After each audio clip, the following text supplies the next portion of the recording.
So through my research with Dr. Joyner, KTAL, basically we found this document that was presented to Congress in 1877 where we discovered that there were 10 times the amount of lynchings in Caddo Parish than previously thought. And in that finding, I found Samuel McClure. He was lynched in 1868. He was a former Union soldier. My blood ran cold seeing a name, someone that I'm related to, in that fashion. But the next step was definitely seeing everything that I could find out about it. That story deserves to be told. It obviously been missing for nearly 160 years. We were doing a lot of Caddo Parish, so I didn't expect anything Keachai related, but I kind of had somewhat of a feeling by knowing some stories have been passed down through family history. It obviously hurts seeing other people that met their demise that way, but seeing somebody that you share blood with is a little bit different. But first and foremost, that's somebody's child. That's somebody's father, that's somebody's brother, somebody's uncle.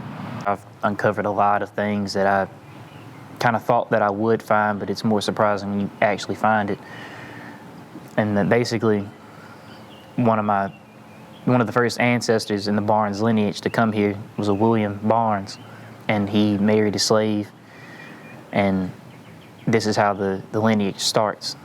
And finding that was just, you think of Thomas Jefferson, Sally Hemings type of situation. Over here in the Confederate side, my second great uncle, Bonaparte McMillan, he ended up marrying his former slave in that same fashion. No matter how much I think I know, I don't know. I came into this thinking that I had a pretty decent feel about what went on in Caddo Parish and what even went on with my family. But once I got to the point where I was actually doing the work, going through these records, going to libraries, going through old family history books, that made all the difference in the world. I think that trying to move on from something that you want to forget really will never actually heal anything. Running from the past doesn't change the past at all. You can try to, but that's just not true history. Reconciling all of this takes a lot of patience, going back and really reflecting on the things that happened.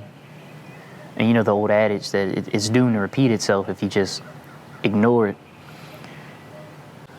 It's hard to find words for it because it's such a unique situation, And I'm not unique in this. Several African Americans have this type of heritage and just simply don't know it. So it's a lot of self-reflection. It's a lot of talking with other family members and seeing where you can go from there, because it's a really weird feeling. I don't think that I could ever feel pride about that, considering what they were trying to do. But acknowledging it happened isn't necessarily saying that you're proud of it. There's a difference between the two.